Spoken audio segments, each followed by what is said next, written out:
Dios todopoderoso y eterno, tu palabra dice que aquellos que andan en la ley del Señor son bienaventurados. Ayúdanos a ser diligentes en nuestra búsqueda de ti, sin vacilar en nuestro compromiso de seguir tus estatutos. Padre misericordioso, humildemente te pedimos que nos concedas tu favor y la fortaleza para vivir conforme a tu palabra. Que nuestras vidas sean un testimonio de tu verdad y amor. Abre nuestros ojos, Señor, para que veamos las maravillas de tu ley.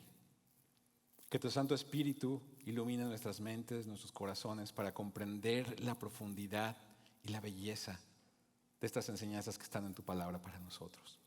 Que nuestras vidas sean un reflejo de tu gloria y atraigan a otros hacia tu luz. Que nuestra obediencia sea un testimonio de nuestra fe en ti. Pedimos todas estas cosas en el nombre de Jesucristo, nuestro Señor y Salvador. Amén. Hermanos, una vez más les invito a ponerse en pie para la lectura de la palabra de Dios. Vamos a leer una nueva sección de Santiago en la cual estaremos meditando en este día. Así que leamos todos juntos. El texto está aquí en sus pantallas. Santiago, capítulo número 5, versículos del 13 al 18. ¿Sufre alguien entre ustedes? Que haga oración. ¿Está alguien alegre? Que cante alabanzas. ¿Está alguien entre ustedes enfermo? Que llame a los ancianos de la iglesia y que ellos oren por él, ungiéndolo con aceite en el nombre del Señor. La oración de fe restaurará al enfermo y el Señor lo levantará. Si ha cometido pecados, le serán perdonados. Por tanto, confiésense sus pecados unos a otros y oren unos por otros para que sean sanados. La oración eficaz del justo puede lograr mucho. Elías era un hombre de pasiones semejantes a las nuestras y oró fervientemente para que no lloviera. Y no llovió sobre la tierra por 3 años y 6 meses. Oró de nuevo y el cielo dio lluvia y la tierra produjo su fruto. Amén. Que Dios bendiga su palabra, hermanos. Pueden tomar asiento. Y ya estamos llegando al final de la carta de Santiago. Parece que fue ayer que empezamos a estudiar esta preciosa carta. Pero a lo largo de cada capítulo hemos podido apreciar lo práctico del mensaje de Santiago. Recuerda que este libro es como el Proverbios del Nuevo Testamento, este libro de sabiduría. Y esta sección que vamos a leer el día de hoy no es la excepción. En el mensaje de la semana pasada ya Rodrigo nos compartía cómo la paciencia es una cualidad necesaria para poder enfrentar las pruebas. Un tema que Santiago ha abordado desde el principio de la carta. Recuerden versículos 2 y 3 de capítulo 1. ¿Cuál debería ser nuestra actitud al atravesar las pruebas? Siéntanse sumamente gozosos cuando atraviesen las pruebas, sabiendo que la prueba de su fe va a producir algo, va a producir paciencia. Así que en esta sección, los versículos del 13 al 18, Santiago nos enseña que la paciencia no implica simplemente sentarse sin hacer nada. Esa no es una espera pasiva, sino una espera activa. Dice que debemos orar cuando estamos sufriendo. Y el contexto aquí incluye todo tipo de problemas. ¿Cuándo debemos orar? Bueno, está cubriendo aspectos espirituales, físicos, emocionales, incluso financieros. La paciencia en el sufrimiento a la que Santiago se está refiriendo solo proviene de Dios, hermanos. Y la oración es el medio para obtenerla. Como pudieron notar en estos versículos que leímos, la oración está presente en cada versículo.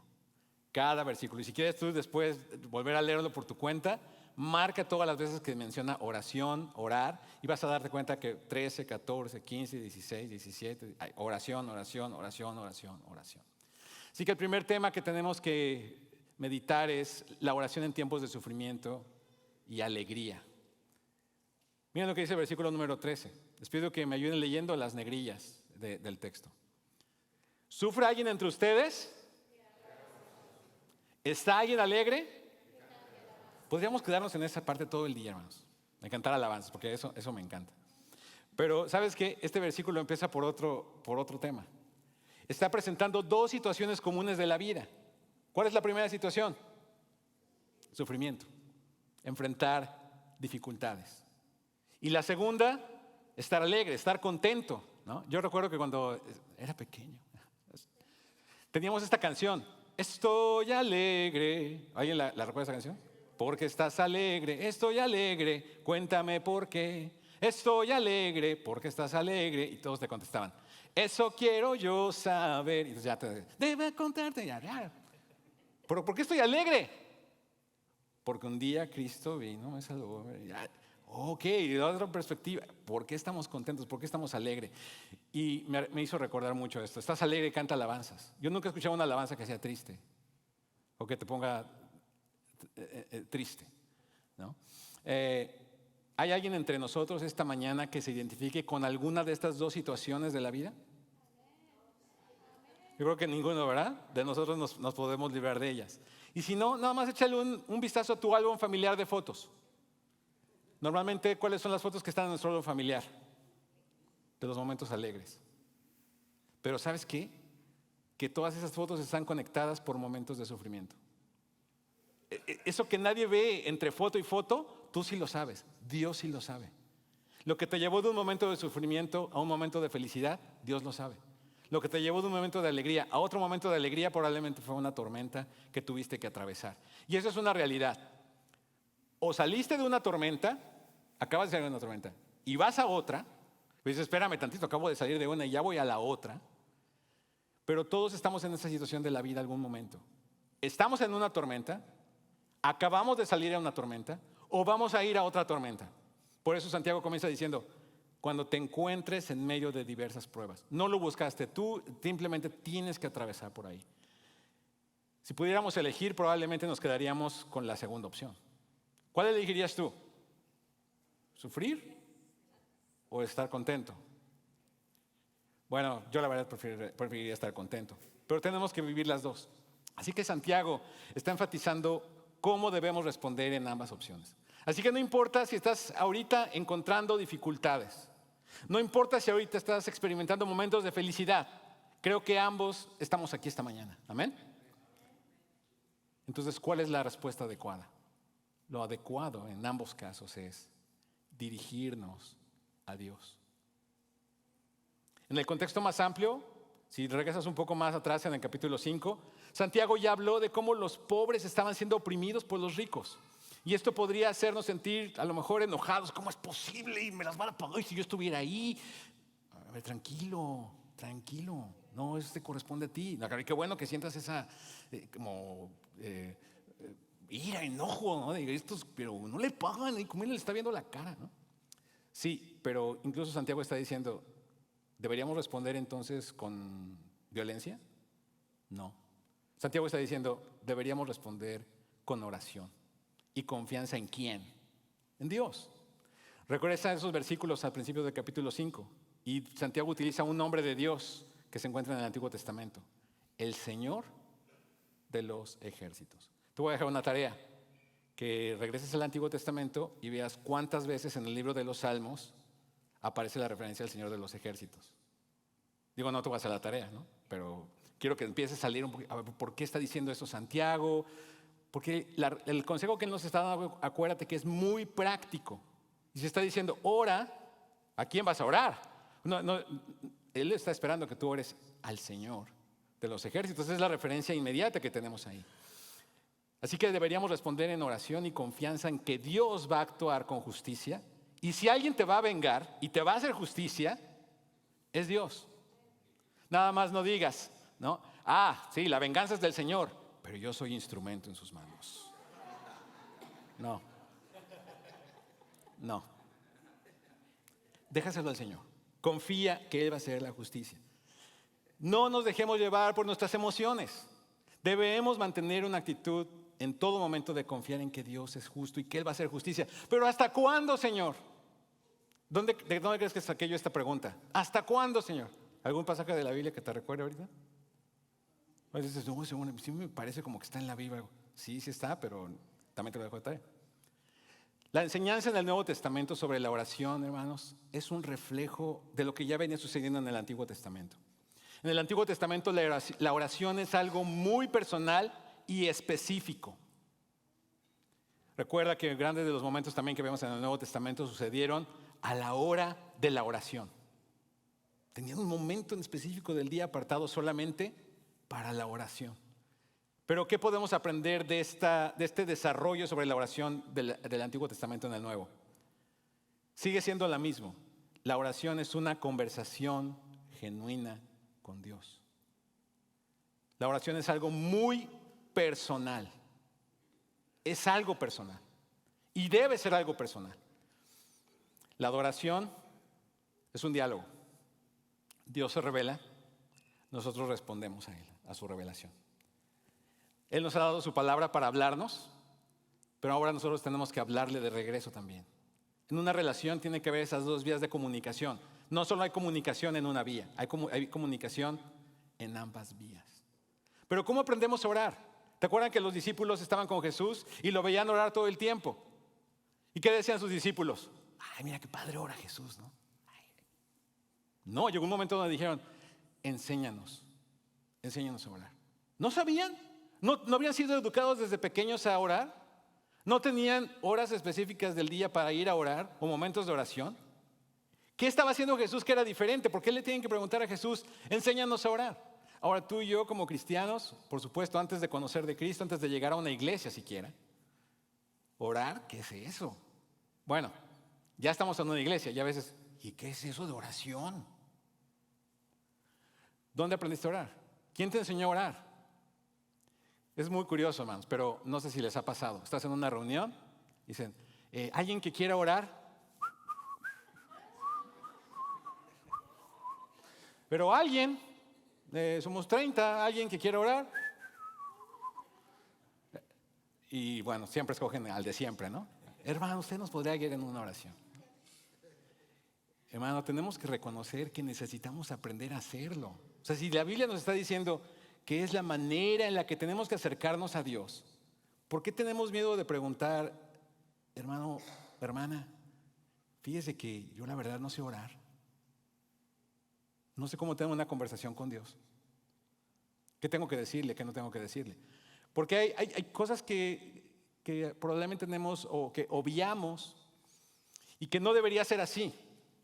Porque pensamos, bueno, como ya tengo confianza para entrar al trono de la gracia delante de Dios por medio de la obra de Jesucristo, entonces ya puedo entrar con Dios como mi cuate, ¿no? Y pedirle y exigirle, yo soy hijo del rey y tú me vas a dar y vas a hacer lo que yo te diga. No, a ver, tenemos que entender una cosa. Él sigue siendo el Dios, el rey del universo. Si nos vamos a acercar a Él, tiene que ser con reverencia. Pero ¿cómo aprendemos esa reverencia? ¿Cómo aprendemos a acercarnos y a compartirle a Dios nuestras necesidades, nuestras cargas? Dice, ¿estás triste? Ora.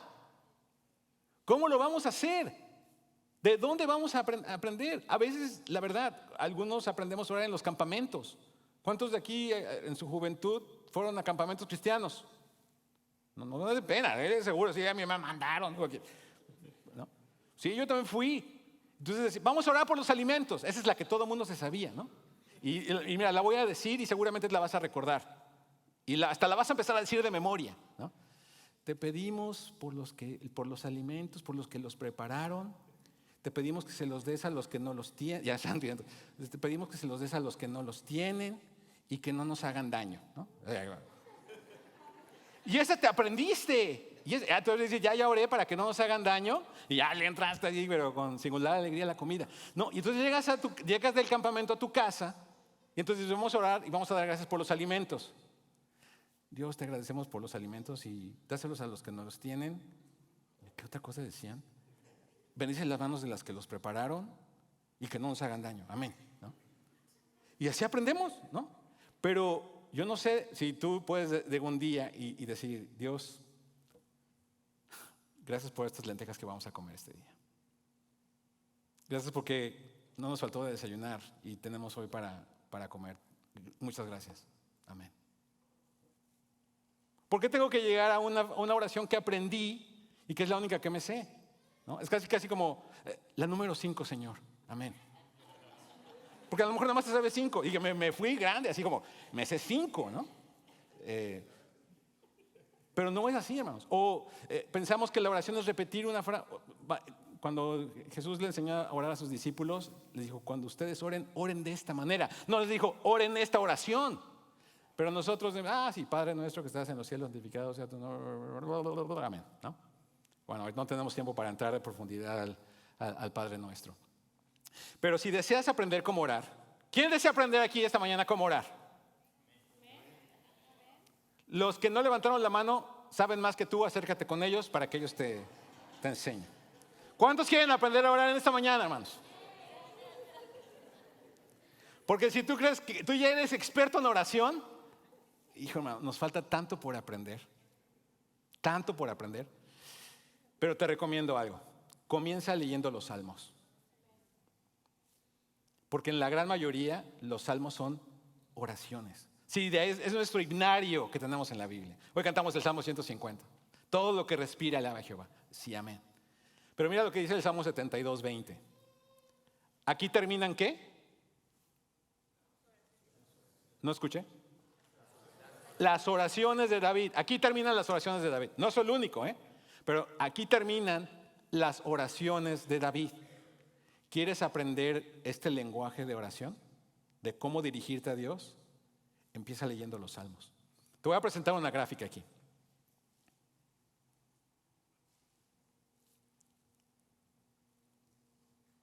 ¿Quieren que salga la foto? No. ¿Cuál es el número mayor de salmos que hay en la Biblia, según lo que dice esta gráfica? Lamentación. ¿Estás triste? ¿Qué? ¿Estás sufriendo? Ora. Los salmos tienen oraciones y casi el 40% de los salmos son oraciones de lamentación. ¿Quieres aprender cómo orar cuando estás sufriendo? Tienes que aprender y acercarte al libro de los salmos. ¿Cuál es el segundo lugar? Alabanza. ¿Estás alegre? Canta alabanzas. Hermanos, esta era una realidad en el pueblo de Israel. Estaban tristes, se lamentaban y oraban. Estaban alegres, estaban contentos, alababan a Dios. En cualquiera de esas dos situaciones, el objetivo y el enfoque debe ser Dios. No eres tú, perdóname que te lo diga. No soy yo. No. Aquí el importante es Él. ¿Tú qué puedes hacer? Por más que llores, ¿vas a cambiar algo? Bueno, el Nuevo Testamento dice que por más que te esfuerces, no le vas a agregar 1 centímetro más, 1 pulgada más a tu estatura. ¿Puedes? No. No se puede, hermanos. Entonces tenemos esas dos situaciones de la vida. Pero yo te pregunto hoy a ti, ¿cómo estás enfrentando tú esos momentos de dificultad? ¿Cómo estás enfrentando tú esos momentos de alegría? A lo mejor sí, cuando viene la dificultad dices, sí, oren por mí. Pero a lo mejor cuando están los momentos de alegría ni vienes a la iglesia. No. ¿Estás alegre? Como dice la canción, ¿eh? ¿Estás alegre? Sí, yo estoy alegre. ¿Por qué? Porque Jesucristo me salvó. Esa es la verdadera, lo que debería estar moviendo cómo me siento. Y cómo te sientes no depende de que Dios sí exista o no exista. No puedes decir, bueno, creo que Dios existe porque hoy me siento contento. Hoy me siento feliz, ¿no? Hoy es un día pésimo, yo creo que Dios ya se olvidó de mí. No puedes pensar eso. Lo que yo te quiero retar el día de hoy es que establezcas un tiempo diario de oración. Dedica un tiempo para hablar con Dios sobre esos problemas que estás enfrentando. Por mínimos que sean, dedica un tiempo para hacerlo. Puedes hacerlo al comenzar tu día, pídele a Dios sabiduría. Pero eso es pero ese consejo ya lo dio Santiago en el capítulo 1, ¿sí? ¿Te falta sabiduría? Pídesela a Dios, pero pídela ¿cómo? Con fe, sin dudar, y Él te la va a dar. No sé qué hacer. ¿Y ya le pediste sabiduría a Dios?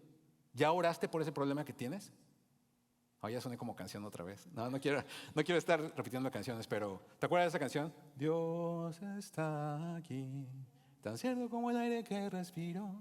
Y luego decíamos, ¿no? Tan cierto como el que le canto. Bueno, esto ya me acuerdo, mejor no la voy a cantar. Pero sí, Él está aquí. Él está aquí y Él te está escuchando. Y Él sabe lo que sientes. Sí, Él lo sabe. Entonces, ¿cómo manejar las dificultades? Comienza tu día en oración, termina tu día en oración, reflexiona sobre los desafíos, busca el consuelo de Dios. Dios, hoy la verdad es que no me sentí nada bien. Creo que tomé malas decisiones, o no sé ya qué hacer, estoy entre la espada y la pared. Tómate este tiempo para hablar con Dios. Ve cómo lo hicieron los salmistas cuando escribieron estas oraciones de lamentación.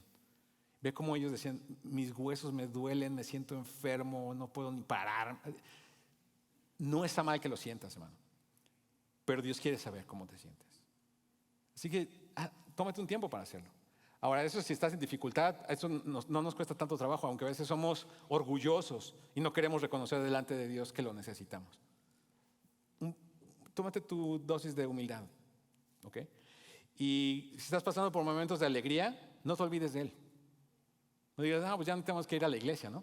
Porque así pasa, hermano, ora por mí porque no tengo trabajo.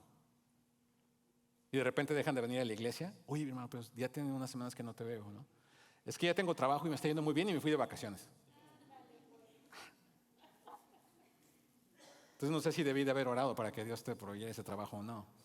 Pero en momentos de alegría, usa ese tiempo para agradecer a Dios por las bendiciones y las cosas positivas en tu vida. O sea, no todo es negativo. Reconoce y expresa gratitud a Dios, porque eso va a fortalecer tu relación con Él. Mantén una perspectiva de agradecimiento.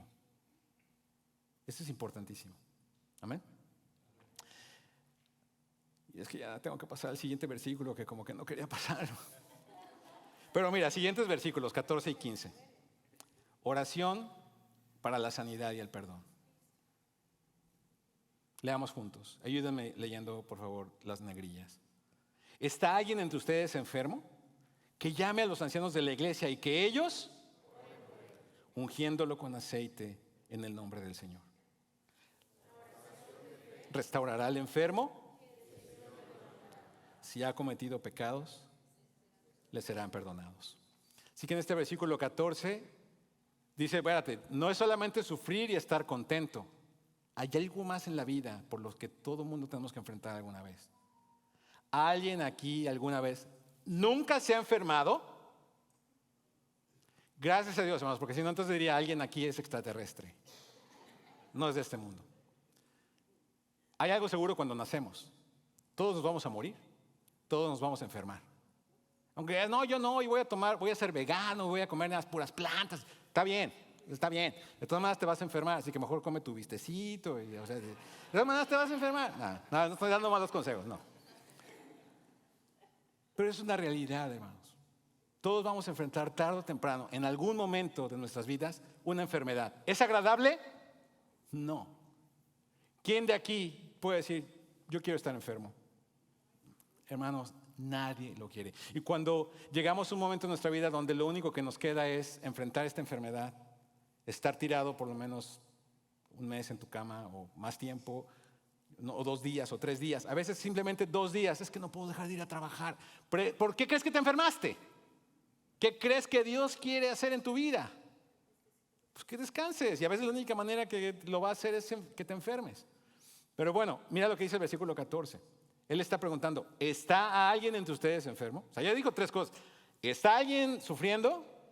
¿Está alguien alegre? Y alguien puede decir, no, pues ni estoy alegre, ni fu ni fa, ni... Bueno, ¿y está alguien enfermo? Bueno, no, si enfermo sí estoy. ¿No? Bueno, ¿qué es lo que está diciendo aquí? ¿Cómo tenemos que reaccionar otra vez a esta situación, a esta experiencia común en la vida?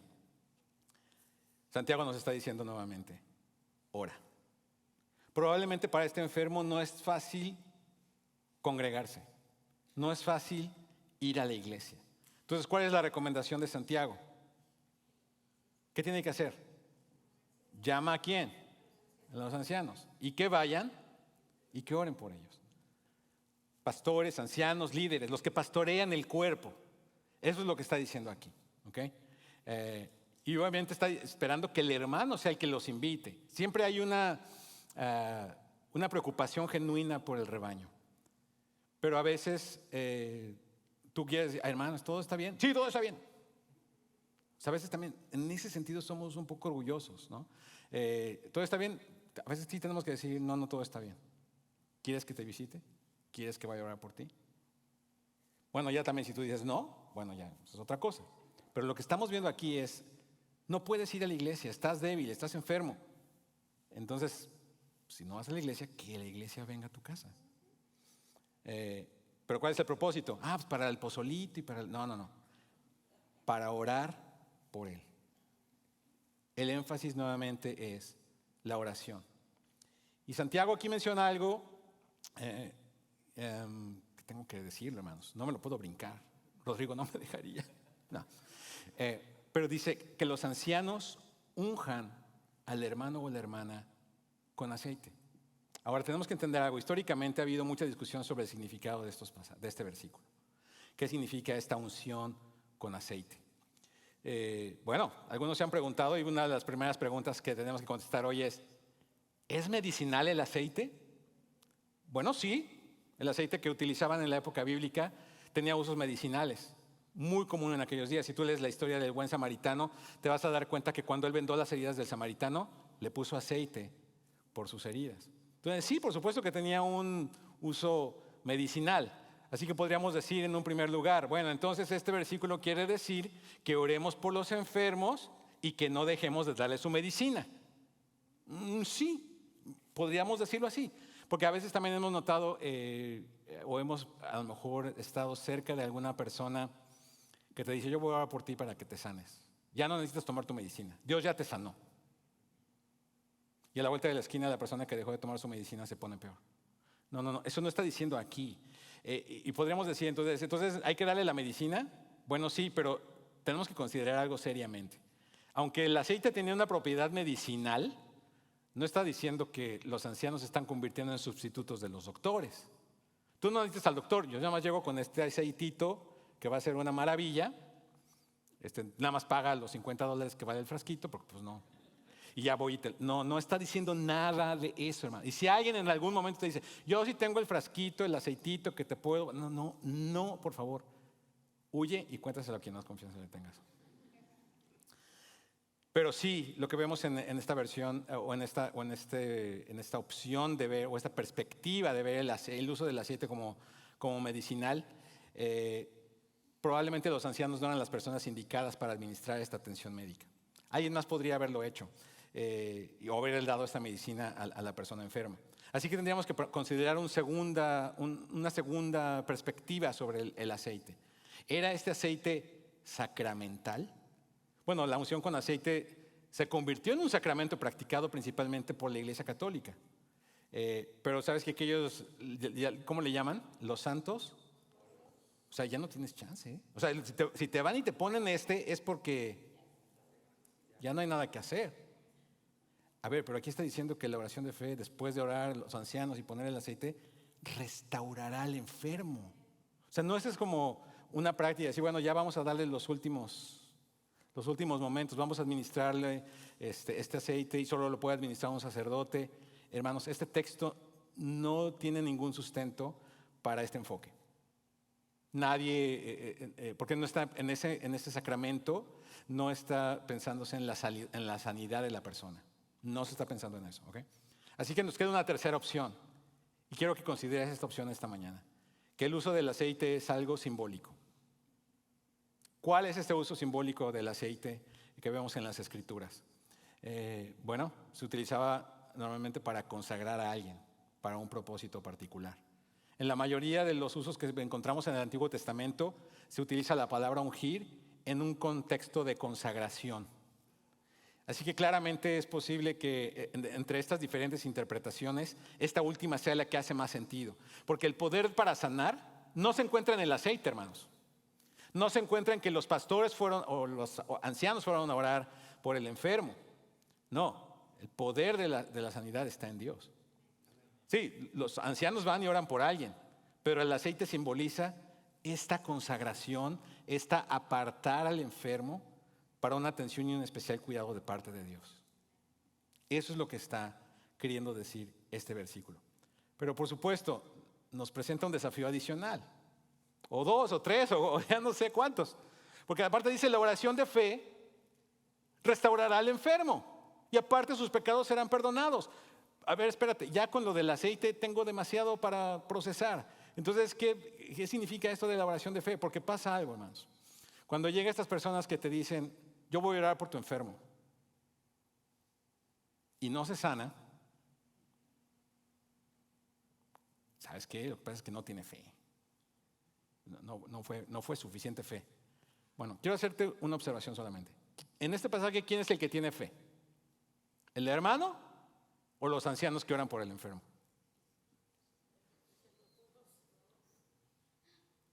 Ya están los dos. Yo creo que voy a hacer un poll rápido. No, ma.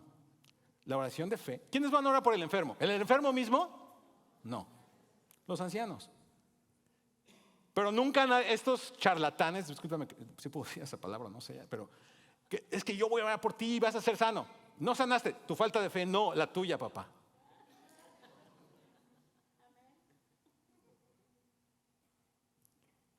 Porque en el Antiguo Testamento los apóstoles no necesitaban ni siquiera pedirle permiso al enfermo para sanarlo. Pero esa es otra historia. Veamos a Marcos, capítulo número 2, para que podamos a ver si este pasaje nos ayuda a entender un poco más lo que Santiago tiene en mente. Marcos capítulo 2, versículos del 1 al 5. Cuando Jesús entró de nuevo en Capernaum varios días después, se oyó que estaba en casa. Y se reunieron muchos, tanto que ya no había lugar ni aún a la puerta. Y él les explicaba la palabra.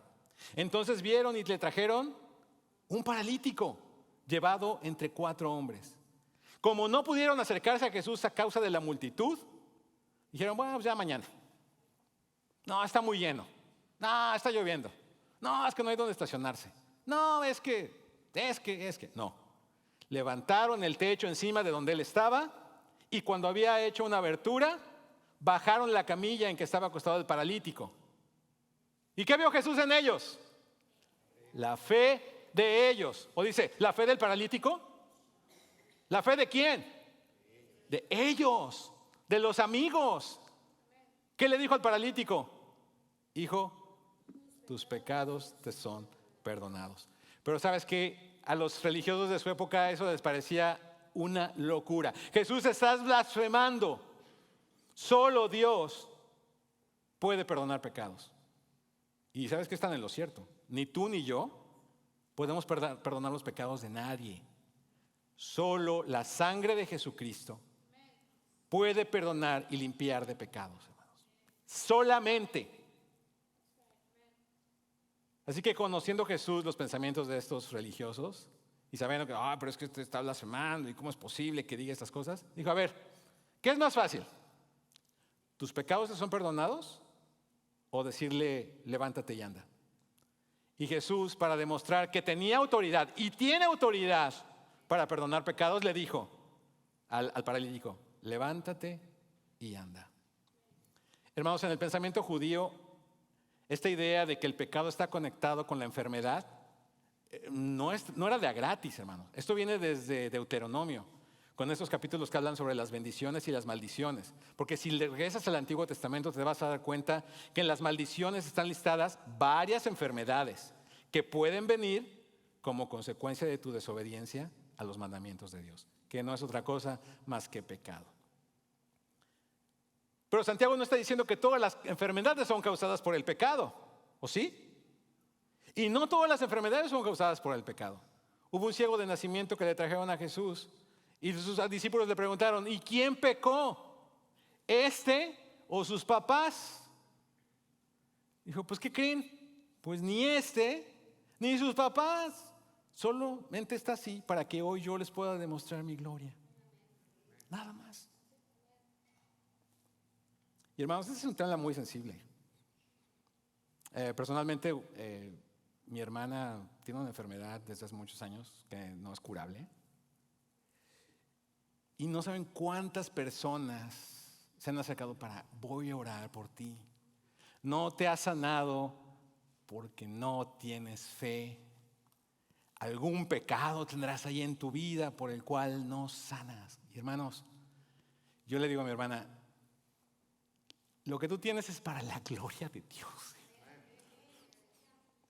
Me gustaría que estuviera sana, hermano, me encantaría. Daría lo que pudiera.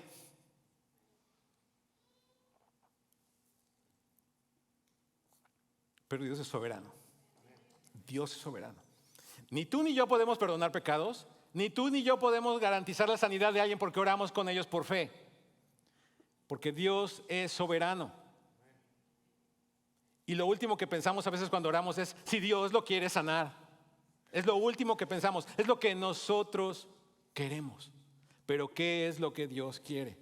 Pablo oró porque se le quitara un aguijón en su carne y Dios le dijo, bástate mi gracia, ¿Eso quiere decir que entonces no debemos orar unos por otros cuando estamos enfermos? No, hermanos. Con mayor razón tenemos que orar para que Dios se glorifique en esa situación. Por eso Santiago termina diciendo en los últimos 3 versículos, y hablando sobre el poder de la oración, dice que la oración eficaz del justo puede lograr mucho. Versículo 16. Por tanto, confiénsense unos a otros sus pecados y oren unos por otros para que sean sanados. La oración eficaz del justo puede lograr mucho. Elías era un hombre de pasiones semejantes a las nuestras y oró fervientemente para que no lloviera, y no llovió sobre la tierra por 3 años y 6 meses. Oró de nuevo y el cielo dio lluvia y la tierra produjo su fruto. Pero ves, entonces, ¿cómo se iba a orar para que llueva y no llueva y no para que se sane una persona? Hermanos, porque el versículo 16 empieza cambiando el paradigma. Dice, ok, ustedes se han ofendido unos a otros, confiénsenlo unos a otros. Oren unos por otros. Cuando dice aquí, confiénsense en sus pecados, no es como, tienes que pasar a la confesión con el pastor el domingo, ¿no? O con el hermano, o en el grupo en tu comunidad bíblica, al tiempo de confesión. No está hablando de eso. La palabra pecado que se traduce aquí es, confiésense sus ofensas. Claro, si tu pecado ha provocado una ruptura en la relación que tienes con tu hermano en la iglesia, confiésalo. Oren juntos para que esas relaciones sean sanadas. Pero cuando Santiago va a hablar de la oración eficaz del justo, que puede lograr mucho, ¿eso quiere decir que hay oraciones que no son eficaces? Sí, pero hay oraciones que son eficaces. ¿Qué podemos aprender del ejemplo de Elías? Bueno, regresa cuando tengas tiempo esta semana a leer Primero de Reyes, capítulo 17 y 18, para que entiendas por qué fue que Elías oró para que lloviera y no llovió. Más bien, ¿por qué Elías oró para que no lloviera y no llovió? ¿Por qué Elías volvió a orar para que lloviera y llovió? ¿Te acuerdas de esto que te comentaba de las maldiciones y las bendiciones? Es justamente porque el que no lloviera era una maldición por haber desobedecido a Dios. Elías oró conforme a la voluntad de Dios. La belleza es que Dios usó las oraciones de Elías como el medio a través del cual Dios cumplió su palabra. Elías no exigió que Dios hiciera algo. Yo tengo poder, que no llueva y que los vientos estos se vayan. No. Elías oró conforme a la palabra de Dios, confiando en que Dios cumpliría sus promesas. Y con estos versículos vamos a terminar, hermanos. Tengo varios para que podamos reflexionar en esto. Santiago capítulo 4, versículo 3, ya había dicho algo de esto. Piden y no reciben. ¿Por qué? Porque pides mal, porque pides con malos propósitos para gastarlo de tus placeres. Esta semana, cuando tú revises tu lista de oración, tus peticiones de oración, ve cuántas de esas cosas son peticiones para ti. Y ve si probablemente no son malas, a lo mejor son buenas para ti. Pero mira Mateo 6:10, en la oración de Jesús. Venga tu reino, hágase tu voluntad. ¿Cuántas de tus peticiones en tu lista de oración son para que se haga la voluntad de Dios? ¿Cuántas son para que se hagan tu voluntad? ¿Y cuántas son para que se haga la voluntad de Dios? Versículo 42 de Mateo 26. Apartándose de nuevo oró por segunda vez Jesús antes de ir a la cruz. Padre mío, si esta copa no puede pasar sin que yo la beba, hágase tu voluntad. El propósito de la oración es que tú alinees tu corazón y tus deseos con los de Dios. La oración eficaz no se basa en nuestras demandas, sino en nuestra alineación con la voluntad de Dios, en la confianza en sus promesas. Y primera de Juan capítulo 5 versículo 14 dice, esta es la confianza que tenemos delante de Él. Si pedimos cualquier cosa, y sí, conforme a su voluntad, Él nos oye. Y te voy a decir por qué tienes que pensar seriamente en esto. Porque siempre que terminamos una oración, ¿cómo decimos?